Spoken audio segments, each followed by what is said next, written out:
Now, it's been 20 years since one of the most iconic matches in Irish rugby history, the 2006 Heineken Cup semi-final, where Munster defeated Leinster and helped spark a rivalry that's since become one of the biggest in the world game. And to mark the occasion, the Sunday Times is hosting a special live event looking back on that moment and the legacy it created. And joining us now is their rugby correspondent, Peter O'Reilly. Peter, good to chat to you this morning. Thanks for being with us. Hi, Alan. How's it going?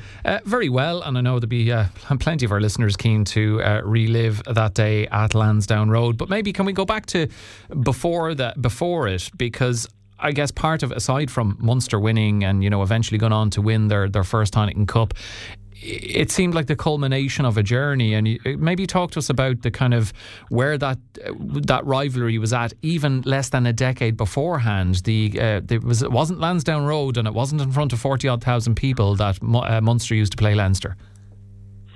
No, indeed. I remember going to watch a Munster v Leinster. I suppose it would have been an intra-pro. It was part of the interprovincial series. Only, I would say, 96, maybe 10 years before they packed out Lansdowne Road. And the game that I'm talking about was at Duradoyle.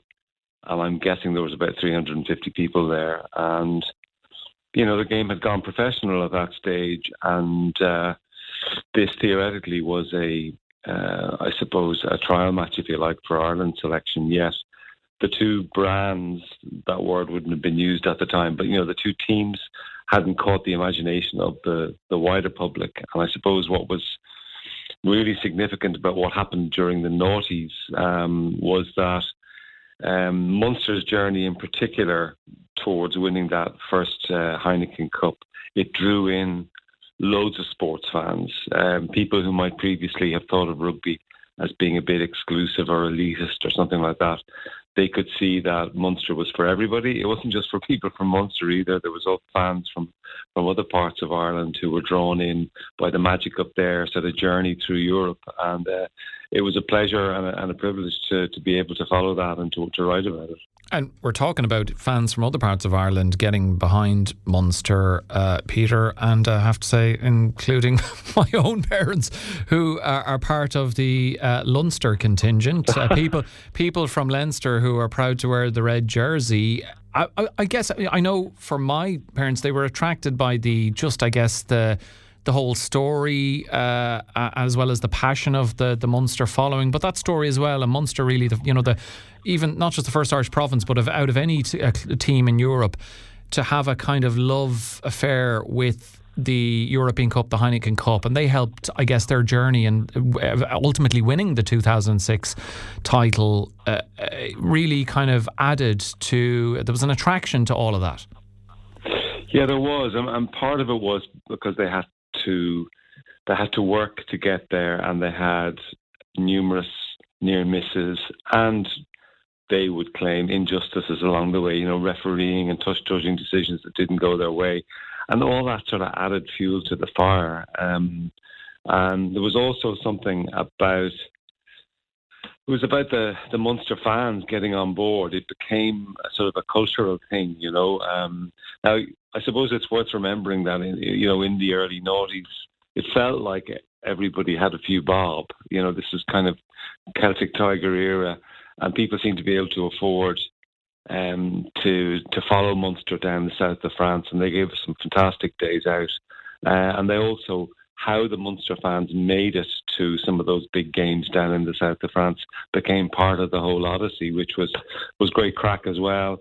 And the fact that they drew in, as you say, the Leinsters. I remember interviewing a guy who played for both provinces, Niall Ronan, who's originally from County Meath, and he talked about the fact that people from his kind of hometown up around Drogheda and around there, that they were drawn in by the fact that Munster had no airs and graces. That they had, I suppose, a rural thing, even though they, I suppose, represented Limerick and Cork, the cities. They represented the whole province as well, and there was something attractive about that.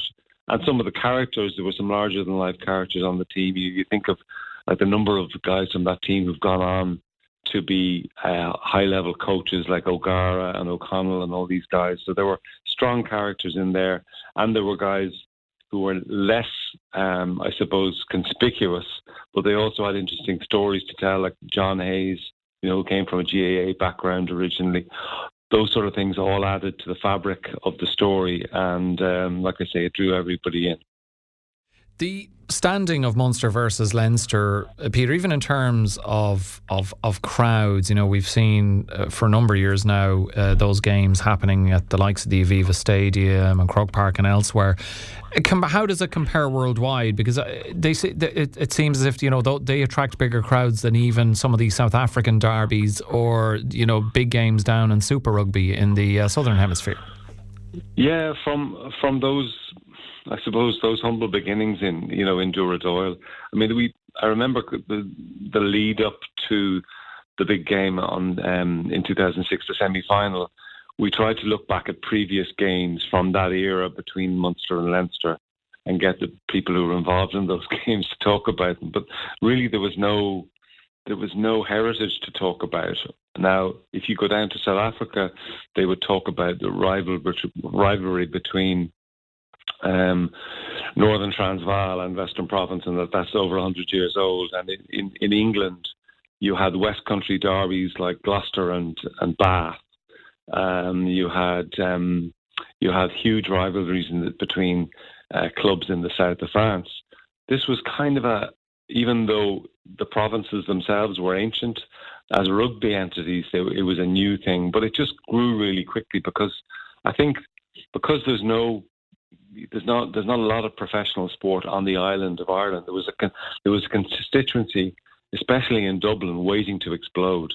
So when Leinster did eventually start trying to catch up with Munster and Munster dragged them with them, we saw there was a huge sporting constituency waiting to follow a team. I mean, you have up here, you've got the Dubs during summer, obviously, but those are the summer months. This was for the winter months. There's people who had money who wanted to go and watch teams play and to be entertained by them, and so that was waiting to happen, and so it did. Peter, that 2006 semi-final was, I guess, the high point for Munster, perhaps, in terms of this rivalry. Obviously, they went on to win the Heineken Cup again 2 years later, but the following year, Leinster won their first one, and they flipped the coin on its head. They won their semi-final against Munster at Croke Park by 25 points to 6. Yeah. And obviously the two stories have diverged drastically since then. Leinster, have won 4 Heineken or European Cups. They've obviously lost another 4 finals since then, but annually they're there or thereabouts. For Munster, less so. They've obviously won 2 league titles in over the last 15 years, but not nearly enough silverware. We see the situation recently with troubles and strife and controversies around staff additions and so on. Sure. And obviously Leinster, unfortunately for us down here, win the majority of these interpro clashes. So is it still a rivalry, or where is it at? I think it will always be a rivalry, and I think if you talk to people within the Leinster setup, they will immediately point to the game in Croke Park earlier this season as a Munster victory there, which just reminded everybody that Leinster are now the team that people want to knock off their perch, and Munster are the team that wants it most. Well, I'm just reminded, if you go back 20 years. In the quarterfinal weekend, Munster were playing Perpignan in Lansdowne Road. Leinster were away to Toulouse, and it was their first big win on the road. And I remember bumping into a few Leinster fans afterwards, and they'd found out at that stage that they were going to be playing Munster in the semi-final. But they'd been rooting for Munster to lose, because they had so much respect for them. And they were hoping that they'd get Perpignan in the semi-final. And I remember there was somebody who was there, who was a complete neutral, and saying, well, we should be all rooting for each other. Irish teams, professional teams should be rooting for each other. I said, no, that's not what it's about. You want that rivalry, because that rivalry is what's going to fuel the national team, which is what happened for the last. I mean, we've had a period of unprecedented success over the last couple of decades, and it wouldn't have happened without this rivalry. And it's absolutely vital that rivalry doesn't fade away. It's going to be bad for Leinster as much as it's going to be bad for Munster and for Ireland.